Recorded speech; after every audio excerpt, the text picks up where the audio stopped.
मस्जिद में जय श्री राम के नारे लगाने से धार्मिक भावनाएं कैसे आहत हो सकती हैं, जब शिकायतकर्ता खुद कह रहा है कि इलाके में हिंदू मुस्लिम सौहार्द के साथ रह रहे हैं।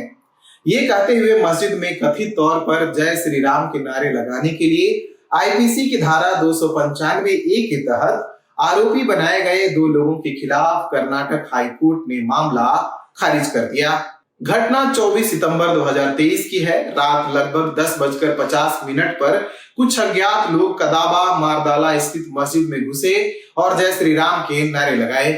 घटना के अगले दिन यानी 25 सितंबर को इसकी शिकायत दर्ज कराई गई। हैदर अली की ओर से दायर शिकायत में सीसीटीवी फुटेज को आधार बनाया गया, जिसमें दिखा कि कुछ युवक बाइक से मस्जिद के चक्कर लगाते हुए नारे लगाते हैं। शिकायत में यह भी आरोप लगाया गया कि इन लोगों ने कथित तौर पर धमकी दी कि वे संबंधित समुदाय के लोगों को छोड़ेंगे नहीं। शिकायत में अज्ञात व्यक्तियों का नाम था, लेकिन जांच करते समय कुछ लोगों को आरोपी बनाया गया और कीर्तन कुमार और सचिन कुमार के खिलाफ आईपीसी की अलग अलग धाराओं के तहत केस दर्ज करवाया गया। इसके बाद दोनों आरोपियों ने खुद पर लगे आरोपों को हाई कोर्ट में चुनौती दी। याचिकाकर्ताओं ने तर्क दिया कि आरोपों के लिए जरूरी कोई भी तत्व इस मामले में मौजूद नहीं है।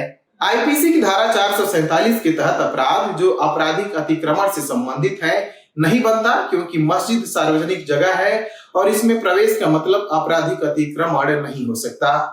वहीं दूसरे पक्ष की ओर से दलील दी गई कि याचिकाकर्ता इस तरह मस्जिद में घुसकर जय श्री राम के नारे नहीं लगा सकते।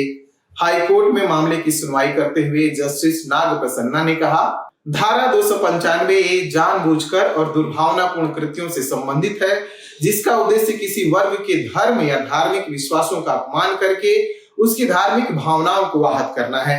ये समझ से परे है कि अगर कोई जय श्री राम का नारा लगाता है तो इससे किसी वर्ग की धार्मिक भावना कैसे आहत होगी, जब शिकायतकर्ता खुद कह रहा है कि इलाके में हिंदू मुस्लिम सौहार्द के साथ रह रहे हैं, तो इस घटना को किसी भी तौर से द्वेष पैदा करने वाला नहीं कहा जा सकता। हाईकोर्ट ने 2017 के महेंद्र सिंह धोनी बनाम श्याम सुंदर केस में सुप्रीम कोर्ट के फैसले का हवाला दिया और कहा कि सुप्रीम कोर्ट ने माना कि आईपीसी की धारा 295(a) के तहत कोई भी ऐसा कृत्य अपराध नहीं होगा जिसका शांति या सामाजिक व्यवस्था पर असर न पड़ता हो। हाईकोर्ट ने इस मामले में आगे जांच की अनुमति नहीं दी। बीबीसी हिंदी की एक रिपोर्ट के मुताबिक कर्नाटक के पूर्व महाधिवक्ता बीवी आचार्य सहित सुप्रीम कोर्ट के कुछ वकीलों ने फैसले की आलोचना की। बीवी आचार्य ने कहा, जब आप मस्जिद जैसी धार्मिक जगह में घुसते हैं और फिर वहां जय श्री राम बोलते हैं तो पहली नजर में परिस्थितियां दूसरे समुदाय की भावनाओं को आहत करने की मंशा को दिखाती हैं। सैद्धांतिक रूप से अगर इस फैसले को सही माना गया तो इसके खतरनाक परिणाम होंगे। वहीं सुप्रीम कोर्ट के वरिष्ठ वकील संजय हेगड़े ने कहा कि कोर्ट को सिर्फ एक तर्क मिला कि जब हिंदू और मुस्लिम सद्भावना के साथ रह रहे थे तो इस तरह की घटना कैसे अशांति फैला सकती है। हेगड़े ने कहा, इसके बाद अदालत ने धोनी के मामले में सुप्रीम कोर्ट के फैसले का हवाला दिया, जहां तथ्य पूरी तरह से अलग थे।